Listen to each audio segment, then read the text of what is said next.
बंदो सतगुरु चरण को, करूं सो प्रेम प्रणाम। अशुभ हरन मंगल करन, धनी श्री देव चंद्र जी नाम। श्री प्राणनाथ निज मूलपति, श्री मिहिराज सुनाम। तेज कुंवरी श्यामा युगल को, पल पल करूं प्रणाम। पिया जी को पल पल करूं प्रणाम। प्रणाम जी, प्रणाम। सुंदर साथ जी, जैसा कि हम श्री श्रृंगार ग्रंथ का चौथा प्रकरण कर रहे थे और उसके 10 चौपाई हुई थी, अब 11वीं चौपाई आज हम प्रारंभ करने जा रहे हैं। ए बात तो कारज कारण, हक जानत त्यों करत। असल रू तन मिलावा, निस्बत है वायदत। ए बात तो कारज कारण। अब धामधनी अक्षरातीत इंद्रावती जी के धाम हृदय में बैठ करके जो बात इससे पहले चल रही थी कि किस तरह से धामधनी अनहोनी को भी होनी कर सकते हैं, उनके लिए सब संभव है। किस तरह से उन्होंने सेटिंग की, अपने चरणों में बैठाया, नूरी नजरों से भी नहीं दिखाया, और किस तरह से इस ब्रह्मांड में भेज करके ये सारा खेल भी दिखा दिया और यहाँ रूहों को भेजा भी नहीं। तो आगे कह रहे ए बात तो कारज कारण। अब रूहों का जो इस ब्रह्मांड में आना हुआ, देखो बिना कारण के कोई कार्य नहीं होता, हर कार्य के पीछे कोई ना कोई कारण होता है। अब किस तरह से बड़ोदरा में जो ये कन्या गुरुकुल बना है, ये कार्य हुआ है, तो कारण क्या है कि महिलाओं में जो प्रतिभा छिपी हुई है, जो उनके अंदर धामधनी अक्षराती, तो देखो सबके अंदर बैठे हैं, वो तो तन का फर्क देखते ही नहीं। वो तो इस संसार में चाहे पुरुष है चाहे स्त्री है, सभी स्त्री नारी रूप में है। तो किस तरह से कारण था ना कि भाई इनको भी आगे लाया जाए, इन्हें भी मौका मिले, ये भी संगीत में आगे जाएं और वाणी का प्रचार प्रसार करें, बीतक साहिब की चर्चा करें। तो किस तरह से ये बिना कारण के तो कोई कार्य होता ही नहीं है। अगर मान लो ब्रह्मश्रेष्ठियां यहाँ पर आई हैं, तो उसके पीछे भी तो कारण था ना। क्या था? एक पातशाही अर्श की और वाहिदत का इश्क। सो देखलावने रूहन को, पहले दिल में लिया हक। पहले राज्य ने दिल में लिया कि उन्हें क्या दिखाना है, पातशाही अर्श की, कि राज्य का स्वामित्व क्या है, परम धाम की बादशाही क्या है, और परम धाम का जो इश्क है, जहां वाहिदत है, एक दिली है, वो इश्क दिखलाना था, जो रूहें परम धाम में रहते हुए जानती नहीं थी। हक जानत त्यों करत। अब राज्य जैसा उनको लगता है वैसा करते हैं। उनको लगा कि ये मेरी अंग स्वरूपा है और ये यही भेद नहीं जानती, इनको यही नहीं पता, तो मुझे इनको ये भेद भी समझाना है। जो दिल ये कुछ बातें हैं ये समझा नहीं है। और किस तरह से उन्होंने दिल में लिया और रूहों को सुरता द्वारा इस नश्वर ब्रह्मांड में भेजा, क्योंकि वहां रहते हुए, परम धाम में रहते हुए तो ये बेवरा हो नहीं सकता था, ये निर्णय हो ही नहीं सकता था। असल रू तन मिलावा, निस्बत है वाहिदत। अब कहते हैं ब्रह्म सृष्टियों की जो असल तन है, मूल तन है, वो तो परात्म में है, पर आत्म के रूप में मूल मिलावे में है। क्योंकि जो मूल तन है उसे कहते हैं परात्म, और परात्म कहां पर है? राज्य के चरणों में है, क्योंकि धनी से उसकी निस्बत है, उनका मूल संबंध है। और किस तरह से परम धाम में एक दिली की लीला होती है, निस्बत है वाहिदत, निस्बत भी है और वाहिदत भी है। तो किस तरह से धनी रूहों के साथ वाहिदत के रूप में परम धाम में लीला करते हैं। खिलवत निस्बत वाहिदत जेती अर्स हकीकत, ये सब राज्य की निधियां हैं, न्यामते हैं। ये श्रृंगार ग्रंथ के 24वें प्रकरण में आगे चौपाई आएगी। जितनी भी है, चाहे हकीकत है, चाहे मार्फत है, किलवत है, वाहिदत है, निस्बत है, ये सब क्या है? ए लज्जत हुक्म से ले वही अर्स रूहे सिरले हुज्जत। अब ये लज्जत कब मिलती है, ये आनंद कब मिलता है? जब रूह सिर पर हुज्जत लेती है। हुज्जत मतलब अपने कर्तव्य का पालन करना, उस मार्ग पर चलना। कहते ना, तोलो रूह न लेवे लज्जत, जो लो न आवे हाल। जब तक रहनी में आती नहीं, तब तक परम धाम की उसको लज्जत मिलती नहीं, जब तक वो हाल में नहीं आती। और जैसे ही हाल आता है, हाल आए क्यों सह सके विछोहा नूर जमाल। जैसे ही रूह के अंदर हाल आता है, देखो मेन शब्दों में हाल तो रहनी को कहा है, और रहनी तभी आएगी जब अंदर स्वयं अक्षरातीत आ जाएंगे, धनी विराजमान हो जाएंगे, तभी रूह। क्योंकि कौल क्या है? ये वाणी है, फैल चितवनी है, और हाल राज्य की अंगों की नख से शिक तक की शोभा दिल में बस जाना। जैसे ही राज्य की नख से शिक तक की शोभा एक रूह के दिल में बस जाती है, तब रूह परमधाम की सारी लज्जत लेती है। ए हक बातन की बारीकियां हक के दिए आवत।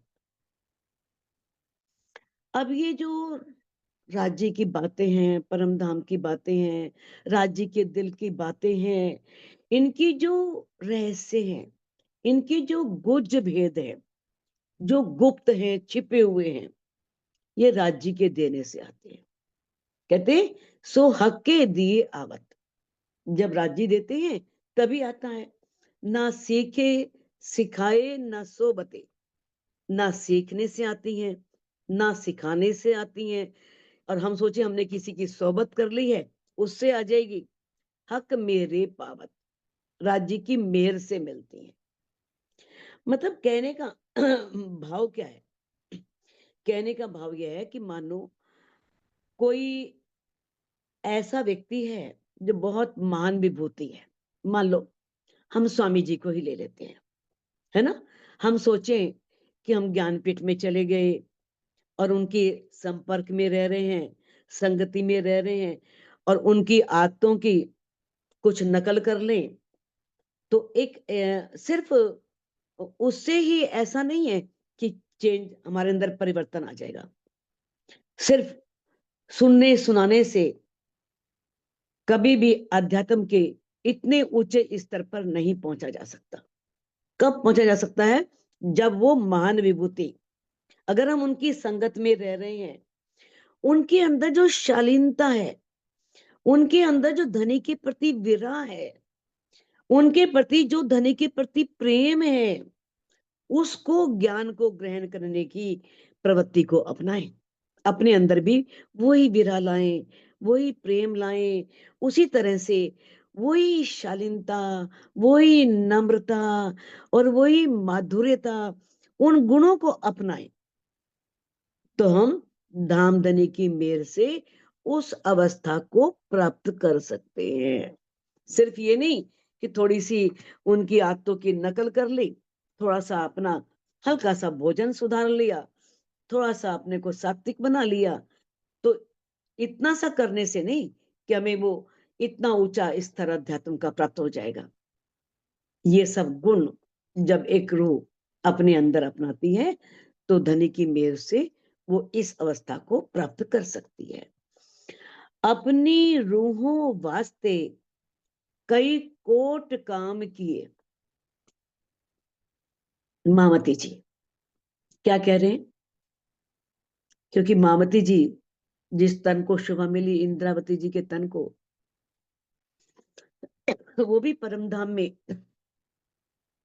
इस बात को नहीं जानती थी। जो बात इस चौपाई में बताई गई है।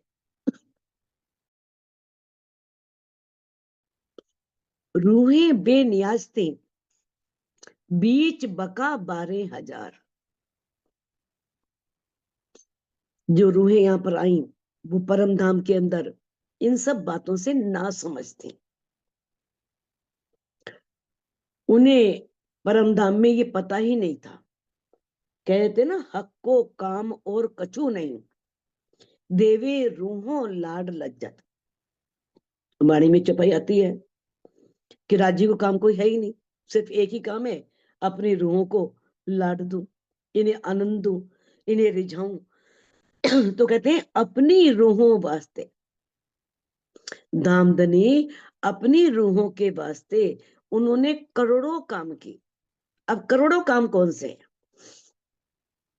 जो परम धाम में रूहें जानती नहीं थी कि राज्य किस तरह से हमें रिझा रहे हैं, हमें रिझाने के लिए करोड़ों रूप धारण कर रहे हैं।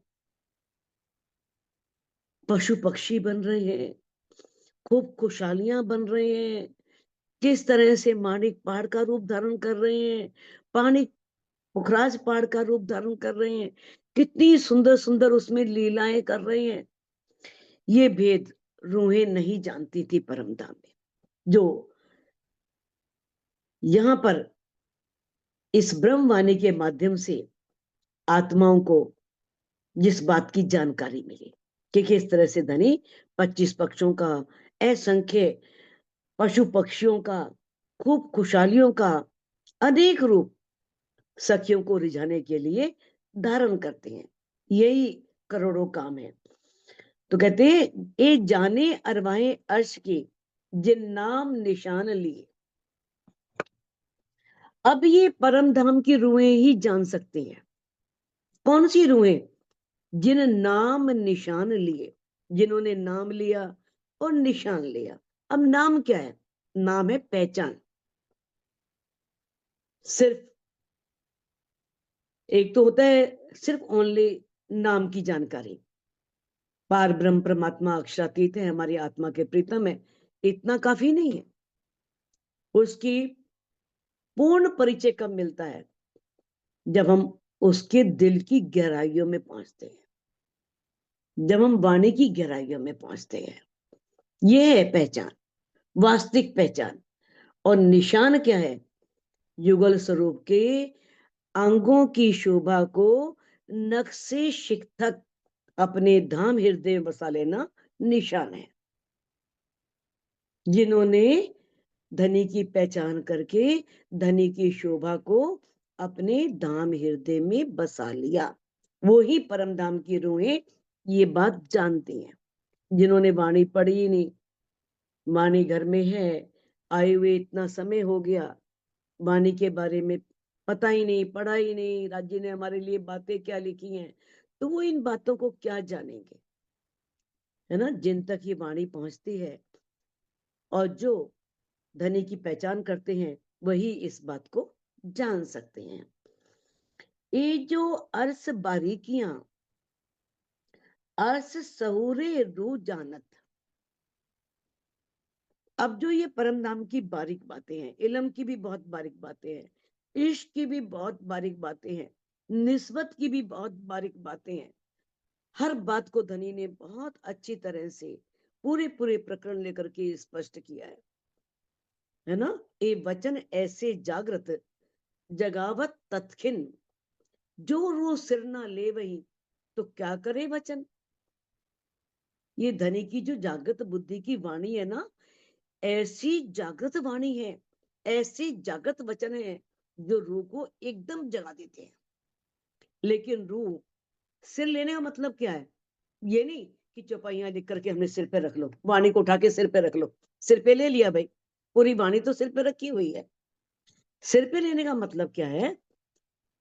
उस पर चलना, उसे अपने अंदर उतारना, उसके प्रति सम्मान की भावना होना, ये है सिर पे लेना। सिर पे लेना यानी कि अपना जिम्मेवारी समझना, अपनी उत्तरदायित्व समझना, ये है सिर पे लेना। जो रूह सिर ना लेवे, जब रूह उन वचनों को अपने अंदर बैठाएगी ही नहीं, तब तक कुछ नहीं हो सकता। अर्स सहूरे रूह जानत। अर्स सहूर क्या है? जागृत बुद्धि। राजी ने कहा है ना कि अगर तुम्हें ये बातें समझ में ना आए तो आपस में सहूर करो। सहूर का मतलब ये नहीं कि हम जने कने से बातें करते फिरें। सहूर का मतलब है जागृत बुद्धि से विचार करो, बैठो, चितवन में बैठो, धनी से बात करो, जागृत बुद्धि लाओ। खाली बौद्धिक स्वप्न की बुद्धि से काम नहीं चलने वाला। अगर मान लो एक रूह स्वप्न की बुद्धि लेकर के जो जीव के पास है उससे चिंतन करती है, तो वो बौद्धिक चिंतन है। उसके लिए क्या करना होगा? अपने अंतस्करण के द्वारा चिंतन करना होगा। कौन सा? आत्मा के अंतस्करण में। आत्मा के अंतस्करण में जब हम चिंतन करते हैं तब हमारे अंदर धीरे धीरे प्रेम की गहराई में प्रवेश होता है। बौद्धिक चिंतन से कभी भी प्रेम की गहराई में प्रवेश नहीं होता। बुद्धि काम करती है, बस दिल काम करना चाहिए। कहते हैं कि जो मार्फत है ना, वो अध्यात्म की उच्च अवस्था है। जब तक व्यक्ति वो प्राप्त नहीं करता तब तक उसे परम धाम की गुह्यतम बातों का स्पष्टीकरण नहीं होता, उसे पता नहीं चल पाता। कहते जिन पट खुलिया सोना जानही, बिना हक बिना हक सिफत। जिन पट खुलिया, यदि किसी को मान लो परम धाम का रास्ता मिल भी जाए, अनुभव भी हो जाए, किंतु राज्य की पूर्ण मेहर ना हो, उसने अपनी राज्य की पूर्ण मेहर को प्राप्त नहीं किया, मार्फत की गुज बातों को वो नहीं जान सकता। मार्फत की गुज बातों का पता उसे तभी चलेगा जब धनी की पूर्ण मेहर को वो अपने अंदर प्राप्त कर लेगा। जब धनी की पूर्ण मेहर होगी। और पूर्ण मेहर कब होती है? जब एक रूह वाणी के कही गई हर वचन को अपने अंदर उतारती है और उस पर चलती है, तब धनी की पूर्ण मेहर होती है। जिन जो देखा जागते, सो देखे माही सुपन। अब कहते हैं कि परम धाम की जो रूहें हैं, जिन्होंने जागृत अवस्था में, जागते मैंने जागृत अवस्था में, जागते हुए परम धाम को देखा था। जब परम धाम में थे, जागते हुए परम धाम को देखा था, तो सो देखे माही सुपन। अब वो रूह इस नश्वर ब्रह्मांड में, सुपन मैंने इस नश्वर ब्रह्मांड में, क्षर ब्रह्मांड में देखती है। कैसे? चितवनी के द्वारा सपने के ब्रह्मांड में देख रही है। जैसे उसने जागते हुए परमधाम देखा, वैसे ही वो अब चितवनी के द्वारा उस परमधाम को देख रही है। जानो कानो सुनिया सो भी देखत, या के साथ तो हक इजन। और जिस ब्रह्मांड के बारे में उसने सुना था उसे प्रत्यक्ष देख ही रही है। वो जो वाणी में सुना, अब उसे चितवनी में प्रत्यक्ष देख रही है। क्यों देख रही है?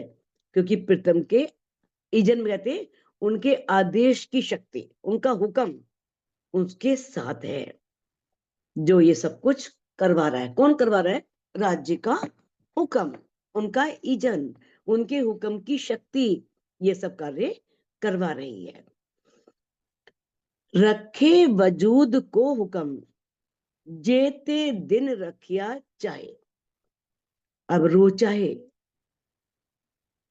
कि मैं भी जैसे इंद्रावती जी ने किया, बहुत विदा किया, अपने तन को छोड़ दिया, तो तन छूटते ही कैसे धनी ने, तन छूटा नहीं, धनी अंदर, धनी प्रकट हो गए और उन्होंने किस तरह से अंदर प्रवेश करके उनसे काम करवाना था और उस तन को रखा।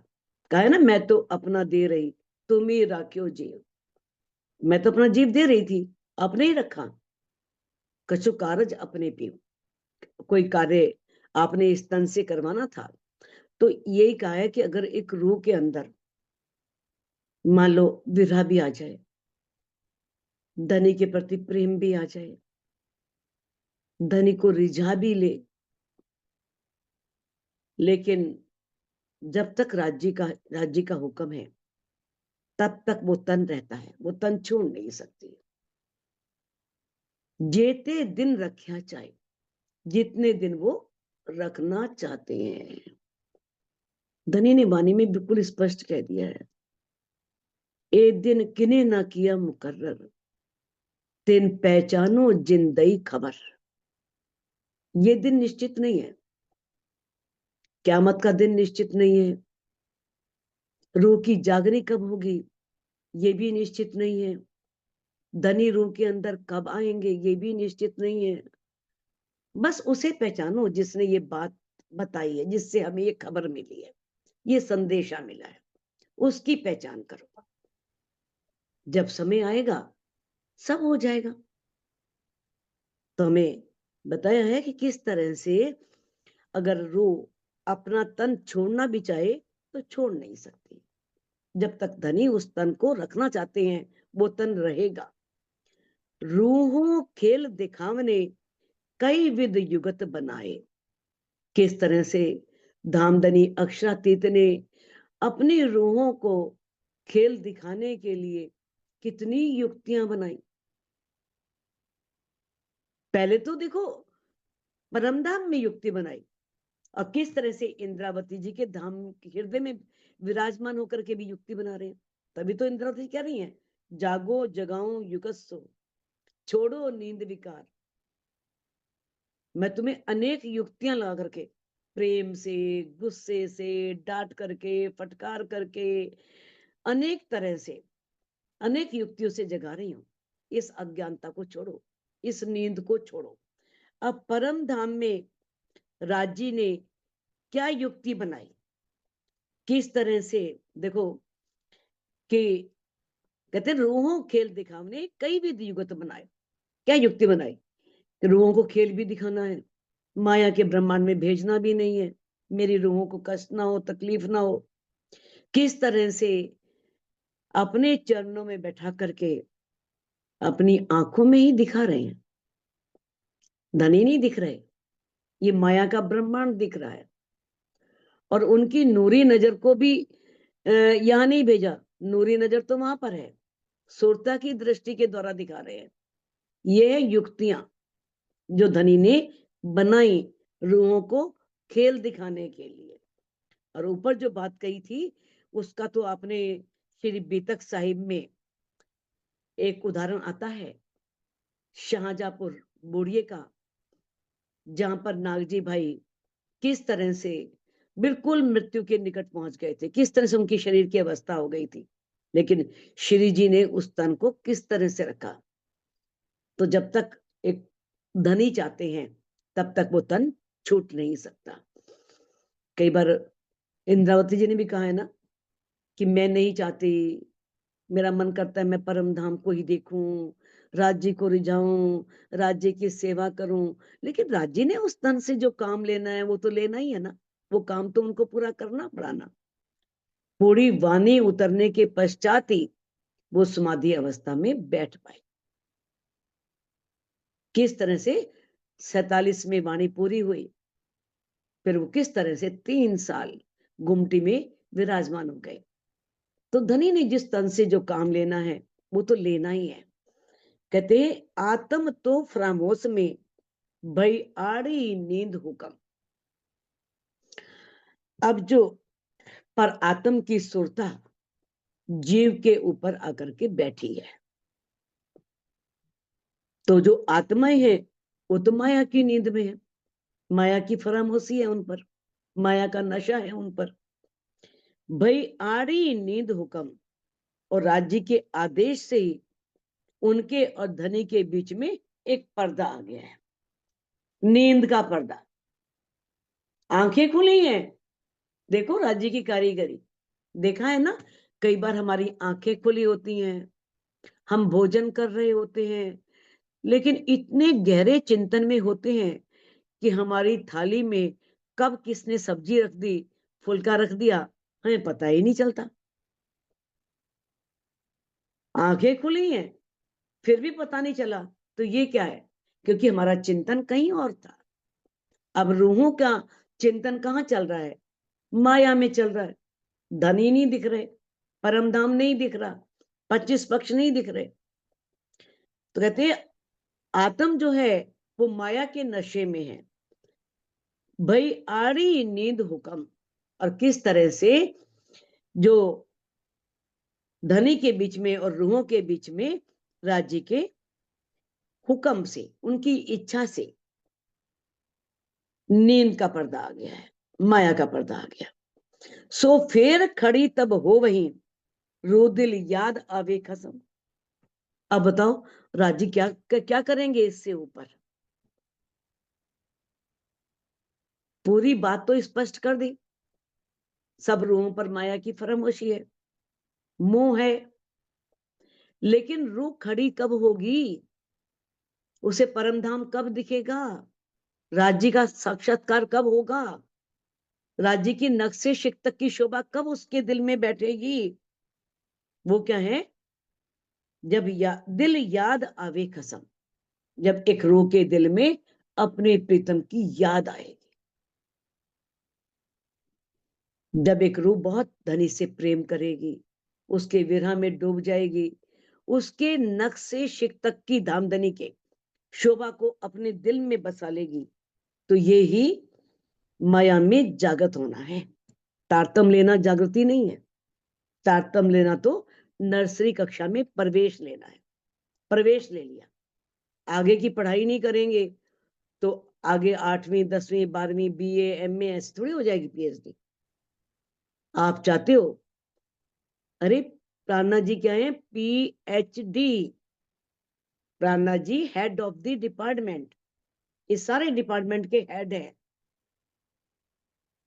और उन्हें बिना PhD किए कैसे पालोगे? और PhD में कितनी मेहनत करनी पड़ती है। हम बिना मेहनत किए राज्य का दीदार चाहते हैं, राज्य को देखना चाहते हैं।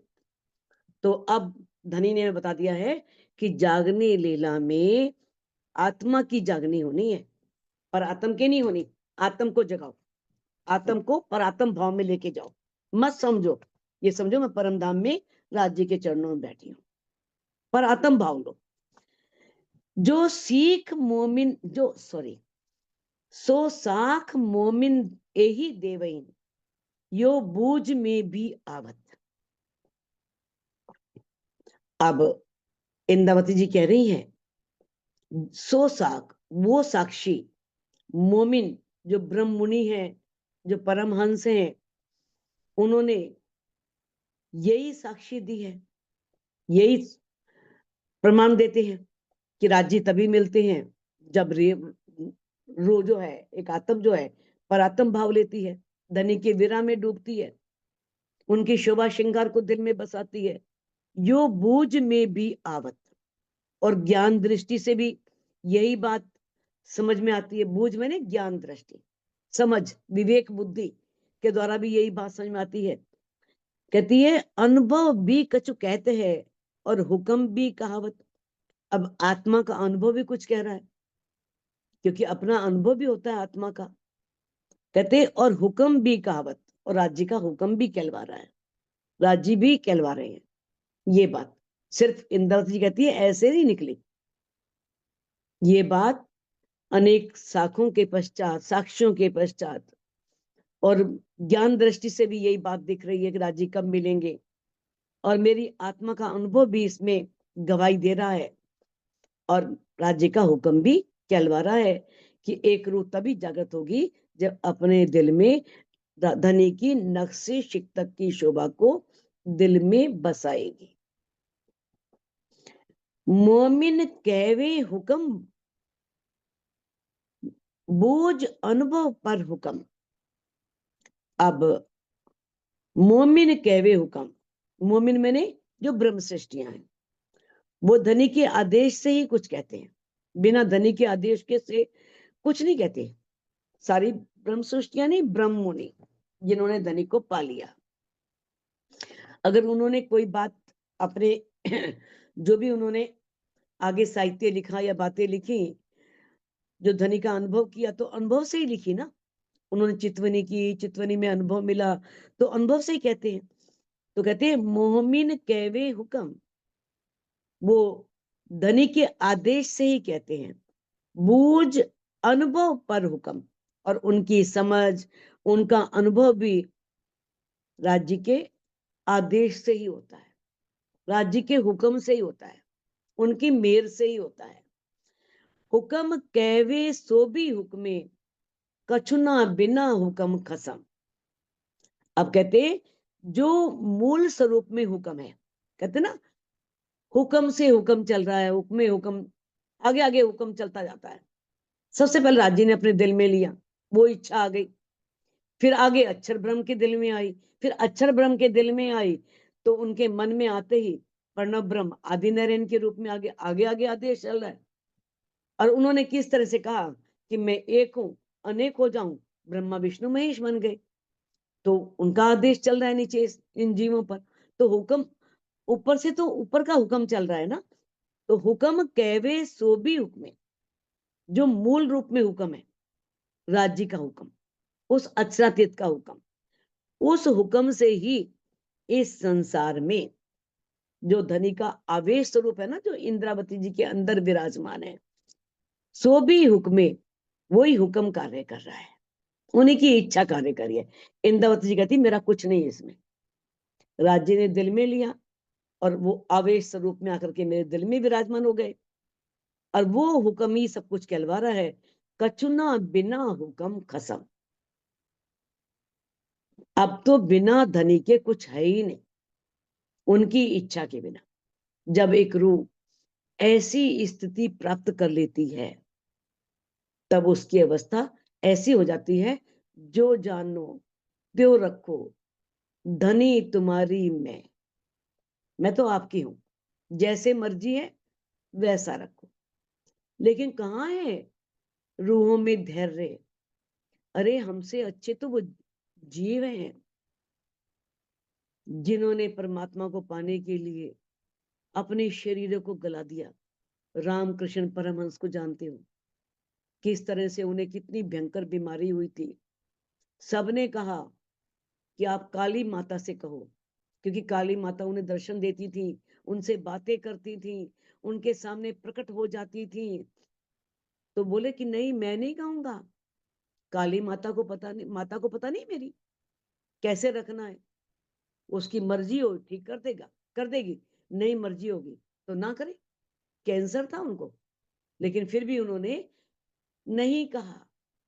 और हम रूहें तो रोती हैं, गिड़गिड़ाती हैं, हाथ जोड़ती हैं, कान पकड़ती हैं, कितना कुछ करती हैं, क्योंकि हमें विश्वास ही नहीं है कि हमारे धनी हमारे साथ है, वो सब ठीक करेंगे। तो किस तरह से कहते हैं कि यहाँ धनी के हुक्म के बिना कुछ भी नहीं है, सब उनकी इच्छा से है। तो किस तरह से इंद्रावती जी की जो अवस्था है, या जो परमहंसों की अवस्था है, जिन्होंने इतनी उच्च अवस्था को प्राप्त कर लिया है, वो ही ऐसा कह सकते हैं। बाकी तो शायद अभी बहुत गहराई से धनी के हुक्म को भी नहीं जानती कि धनी का हुक्म क्या है। रूह तेती जागी जानियो, जेता दिल में चुभे हक अंग।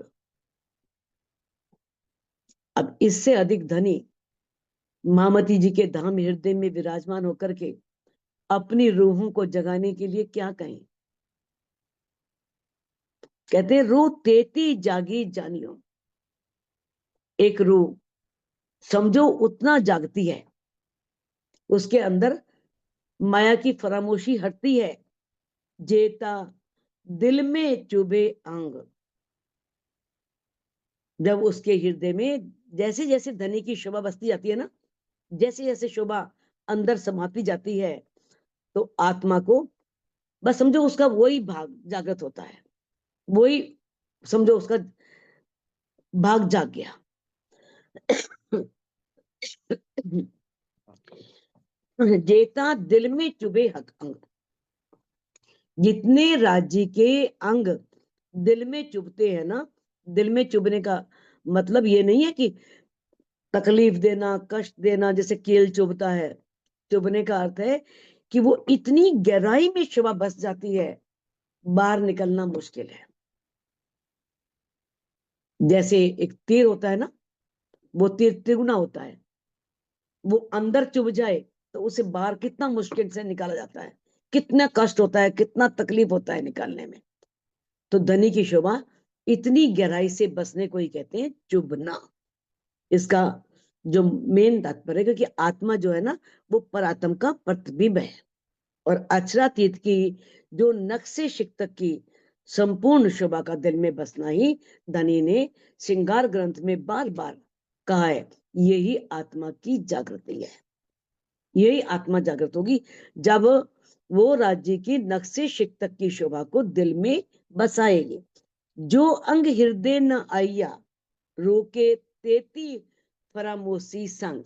अगर एक रूह के दिल में धनी का कोई अंग नहीं आया, समझो वो रूह उतना ही फरामोश है, उसके वो अंग फरामोशी में रहेंगे, उस पर माया का नशा रहेगा। तो ये आत्म जागृति के लेवल की बात की है, कि स्तर की बात की है, कि आत्म की जागृति किस तरह से उच्च अवस्था पर पहुंचेगी जब राज्य की पूर्ण शोभा एक रूह के दिल में विराजमान हो जाएगी। ताथे जो रूह अर्श अजीम की, सो क्यों ना करे उपाय। अब धनी कह रहे हैं इंद्रावती जी के धाम हृदय में बैठ करके, जब धनी ने इश्क पाने का तरीका बता दिया, राज्य को पाने का तरीका बता दिया, राज्य का दीदार करने का तरीका बता दिया, ताथे जो रूह अर्श अजीम की, तब एक परम धाम की रूह जो परम धाम से आई है, सो क्यों ना करे उपाय। तो उपाय क्यों ना करे। धनी बताया ना, जो लो इश्क न आवही, तो लो करो उपाय। हम हिम्मत हार जाते हैं, सोचते हैं नहीं कुछ नहीं होने वाला। जैसे एक रूह चितवनी में बैठती है, थोड़े दिन बैठी, कुछ दिख नहीं रहा, अरे कुछ दिख तो रहा नहीं है, यूं ही घंटा खराब कर देती हूँ, आधा घंटा खराब कर देती हूँ, इससे अच्छा तो मेर का सागर ही पढ़ लूं। तो मेर का सागर पढ़ने से क्या हो जाएगा, जबकि मेर का सागर जो धामधनी है, से हम अक्षरातीत हैं, वो ही अंदर नहीं आए तो एक बार नहीं, करोड़ों बार पढ़ लो। इस वाणी को एक बार नहीं, करोड़ों पाठ कर लो, तब तक कोई लाभ नहीं होने वाला। कहते हैं जब पता लग गया कि इश्क जोश जब आवसे, पल में देसी पट उड़ाए। जैसे ही धनी के इश्क का जोश आएगा, सारे पर्दे खुल जाएंगे। जो धनी के और हमारे बीच में पर्दा है, अज्ञानता का पर्दा, ये माया का पर्दा, ये सब हट जाएगा। तो धनी कहते हैं अगर ये सब बातें पता लग रही हैं, तो एक परम धाम की रूह उपाय क्यों नहीं करती, उसे पाने के लिए प्रयास क्यों नहीं करती। ले हक स्वरूप हृदय मिने, और देवे सब उड़ाए। सिर्फ राज्य के स्वरूप को अपने हृदय में ले ले, राज्य की पहचान हो गई, राज्य के नक्श से शिक की शोभा को अपने हृदय में बसा ले, बाकी सब उड़ा दे।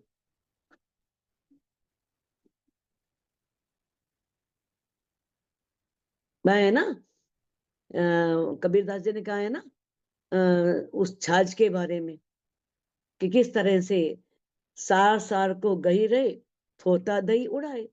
जब पता लग गया कि सार किस में है, वाणी का सार धनी को पाना है, परम धाम की पहचान है, धनी की पहचान है।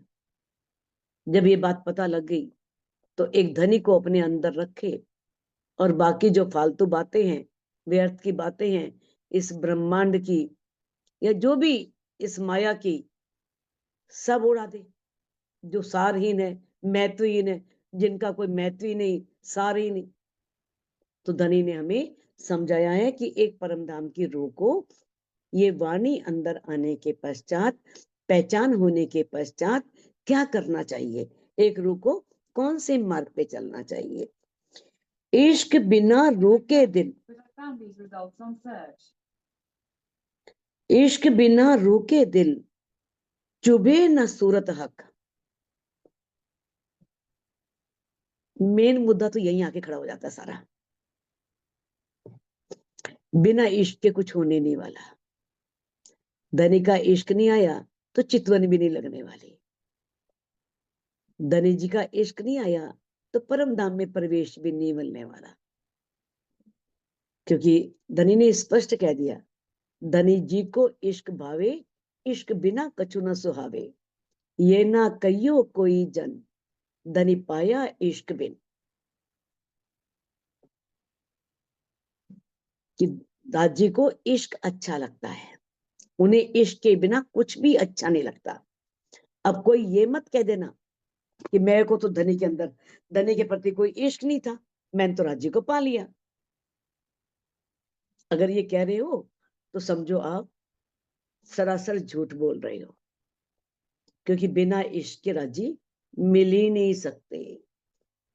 इश्क तो शब्दातीत कहिया, जो हुआ ब्रह्म के घर, सो तो निराकार के पार के पार, दुनि पावे क्यों कर। प्रेम जो है ना, जो वास्तव में प्रेम है, इश्क है, वो तो शब्दातीत के घर में हुआ, अक्षरातीत के घर में हुआ, जो इस क्षर के ब्रह्मांड से, बेहद के ब्रह्मांड से भी आगे है।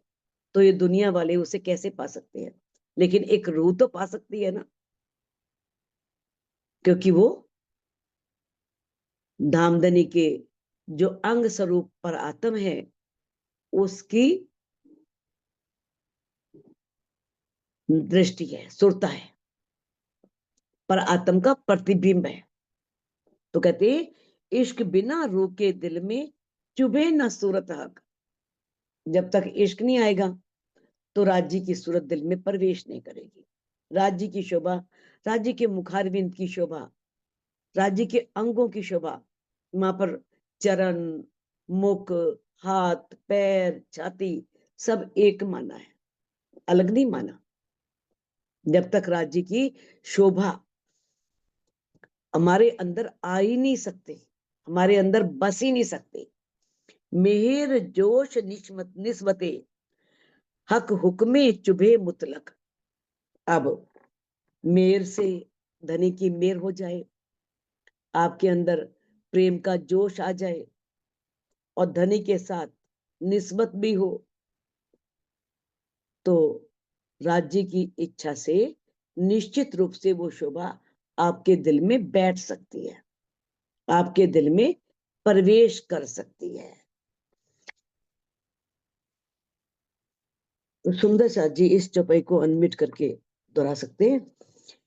इश्क बिना रोके दिल, इश्क बिना रूहों के दिल, इश्क बिना रूह के चुभे न सूरत हक, चुभे न ना सूरत हके, मेहर जोश निस्बते, मेहर जोश निस्बते, हक हुक्मे चुभे मुतलक, हक हुक्मे चुभे चुभे मुतलक। मुतलक। बोलो श्री प्राणनाथ।